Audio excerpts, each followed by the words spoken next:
ये Indian diplomacy की एक बहुत बड़ी जीत है। 12 फरवरी 2024 में डेथ पेनल्टी सुनाए गए 8 एक्स नेवी ऑफिसर्स को कतर द्वारा रिहा कर दिया गया। आज हम इसके पीछे की कहानी को थोड़ा जानने की कोशिश करेंगे, साथ ही इंडिया और कतर का रिलेशन कैसा है और कतर कुछ ही दशक के अंदर वर्ल्ड के रिचेस्ट कंट्री में से एक कैसे बन गया, इन सबको थोड़ा जानने की कोशिश करेंगे। कतर एक बहुत छोटा सा देश है। कतर का ह्यूज बॉर्डर सी से घिरा हुआ है। बिजिएस्ट सी ट्रेड रोड्स को भी अगर देखें तो कतर का इम्पोर्टेंस बहुत ज्यादा है। नॉर्थ नेचुरल गैस फील्ड जो पर्शियन गाल्फ में स्थित है, ये कतर का लाइफलाइन है। इन वजहों से नेवल सिक्योरिटी बहुत ज्यादा इम्पोर्टेंस रखता है। कतर का पॉपुलेशन बहुत कम है। कतर के पास ह्यूज आर्म्ड फोर्स भी नहीं है।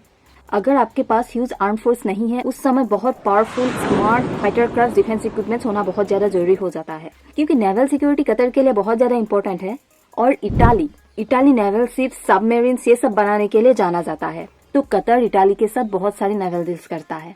उनमें से ही एक बहुत खास या कहे सुपर सीक्रेट डील कतर ने इटाली के साथ किया, जिसके तहत इटाली एक हाई टेक सबमरीन कतर को प्रोवाइड करने वाला था। ये सबमरीन राडार से भी डिटेक्ट हुए बिना बहुत देर तक पानी में रह सकता है, अटैक कर सकता है और चारों तरफ नजर भी रख सकता है। तो मीडिया के अनुसार गिरफ्तार किए हुए इन एक्स नेवी ऑफिसर्स के ऊपर आरोप यह है कि इन लोगों ने इस प्रोजेक्ट्स के रिलेटेड कॉन्फिडेंशियल इंफॉर्मेशन इजराइल को प्रोवाइड किया है। ये लोग दाहरा ग्लोबल कंपनी में काम करते थे और ये कंपनी कतर नेवी के लिए काम करता था। तो इस सीक्रेट प्रोजेक्ट की जानकारी उन्हें थी। यानी इजराइल के लिए जासूसी का आरोप लगा था, जो एक बहुत बड़ा इल्जाम था।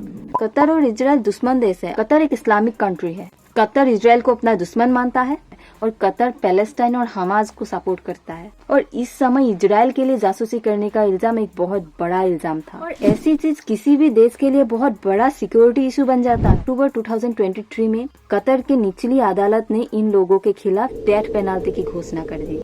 ऐसा लग रहा था कतर और इंडिया का रिलेशन अब बिगड़ जाएगा। इन लोगों को छुड़ाना इंडिया के लिए एक बहुत बड़ी चुनौती थी।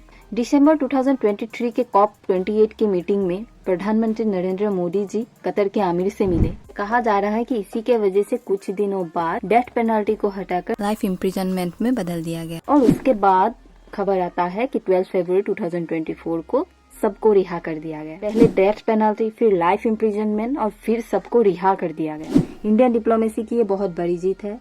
इंडिया की ये बहुत बड़ी जीत है। माना जा रहा है कि कतर के आमिर के पार्डन यानी क्षमादान के सिस्टम के तहत इन लोगों को क्षमादान दिया गया। कतर के आमिर साल में 2 बार क्षमादान देता है। रिहा हुए एक्स नेवी ऑफिसर्स के अनुसार प्रधानमंत्री नरेंद्र मोदी जी का पर्सनल इंटरवेंशन के बिना ये संभव नहीं हो पाता। कतर सरकार ने इस केस के बारे में कोई भी डिटेल्स पब्लिक नहीं किया है। जो भी जानकारी मिल सका है वो मीडिया के रिपोर्ट के अनुसार है। डेमोक्रेसी नहीं होने की वजह से कतर जैसे देशों में राइट टू इन्फॉर्मेशन या ट्रांसपेरेंसी देखने को नहीं मिलता है। जब तक सरकार खुद ना बताए, चीजें पता लगाना मुश्किल है। अब हम ये जान लेते हैं कि कतर और इंडिया के बीच में रिलेशन कैसा है। इंडिया और कतर के बीच में 1973 में डिप्लोमेटिक रिलेशन बने। कतर इंडिया के लिए बहुत इंपॉर्टेंस रखता है, वहीं इंडिया कतर के लिए एक ह्यूज मार्केट प्रोवाइड करता है। इंडिया कतर से LNG, LPG, पेट्रोकेमिकल्स जैसी चीजें इंपोर्ट करता है। टोटल LNG इंपोर्ट में से इंडिया लगभग 50% LNG सिर्फ कतर से ही इंपोर्ट करता है। अगर ट्रेड की बात करें तो इंडिया कतर से $16 बिलियन की इंपोर्ट करता है, वहीं $1.97 बिलियन की एक्सपोर्ट करता है। तो ये तो साफ है कि बैलेंस ऑफ ट्रेड कतर के फेवर में है। India basically agriculture products Qatar को एक्सपोर्ट करता है। कतर और इंडिया के बीच में संबंध बढ़ाने वाला दूसरा इम्पोर्टेंट फैक्टर है वहाँ पे रहने वाले इंडियन डायस्पोरा। कतर का टोटल पॉपुलेशन है 27 लाख। उनमें से सिर्फ 3 लाख मूल कतर के निवासी है, वहीं करीबन 8 लाख इंडियंस कतर में रहते हैं। तो कतर के इकोनॉमी में इंडियंस का कंट्रीब्यूशन बहुत ज्यादा है। उसी तरह रेमिटेंस के रूप में यही इंडियंस इंडिया के इकोनॉमी में भी बहुत ज्यादा कंट्रीब्यूट करता है। कहा जाता है कि West Asia is a bridge of 3 continents. African और यूरोपियन कंट्रीज के साथ कनेक्टिविटी बढ़ाने के लिए कतर जैसे देशों के साथ रिलेशन अच्छा होना बहुत जरूरी है। कतर और चाइना का रिलेशन बहुत अच्छा है। उस हिसाब से भी इंडिया को कतर के साथ रिलेशन बढ़ाना बहुत जरूरी हो जाता है।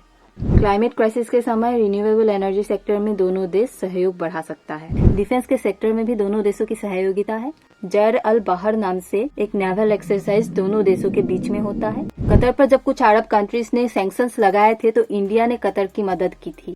Yoga and Ayurvedic medicine practice को भी कतर ने अलाउ किया और कतर के रिलेशन में बहुत सारे चैलेंजेस भी है। कतर एक इस्लामिक नेशन है।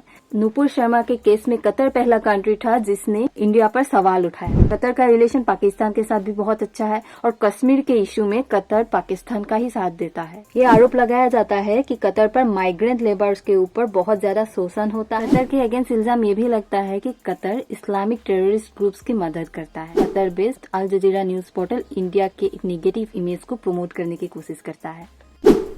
कतर वर्ल्ड का एक इम्पोर्टेंट देश बन चुका है। $220 बिलियन लगाकर कतर ने 2022 का football World Cup successfully organise किया। 2022 में कतर का पर कैपिटा इनकम $63,000 था, जो कि लगभग 50 लाख रुपए है। 1971 में आजाद होने वाला ये देश इतनी तेजी से कैसे ग्रो कर रहा है? 1916 में कतर ब्रिटिश एम्पायर के अंदर एक प्रोटेक्टोरेट स्टेट बना। उस वक्त कतर की इकोनॉमी पियर ट्रेड और फिशिंग पे निर्भर करता था। फिर 1939 में साउथ वेस्ट कतर में ऑयल फील्ड्स डिस्कवर हुए। 1940s के बाद ऑयल इंडस्ट्री ग्रो करने लगी। 1971 में कतर इंडिपेंडेंट हुआ। उसी साल कतर के नॉर्थ में पर्शियन गल्फ में नेचुरल गैस के रिजर्व मिले। ये एरिया कतर के स्पेशल इकोनॉमिक जोन में आता है। उस वक्त तक कतर की इकोनॉमी कुछ खास नहीं था। ऑयल ट्रेड्स में भी बहुत ज्यादा फायदा नहीं हो रहा था क्योंकि कंपटीशन बहुत ज्यादा था।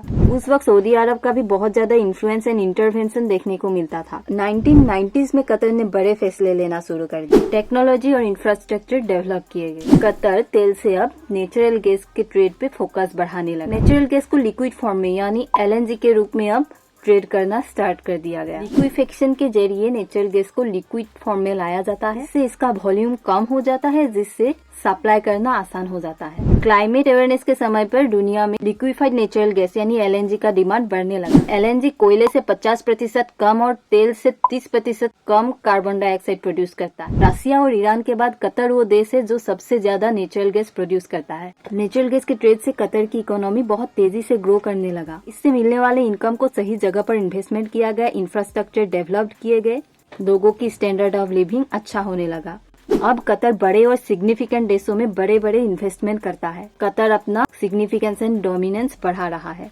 इन सब की वजह से कतर बड़े देशों के नजर में एक ट्रस्ट बिल्ड कर पा रहा है, जिससे कतर के अंदर इन्वेस्टमेंट भी बढ़ रहा है। अगर कभी ऑयल या नेचुरल गैस का डिमांड खत्म भी हो जाए, कतर ये इंश्योर कर रहा है कि इसकी इकोनॉमी पे उसका कोई असर ना पड़े।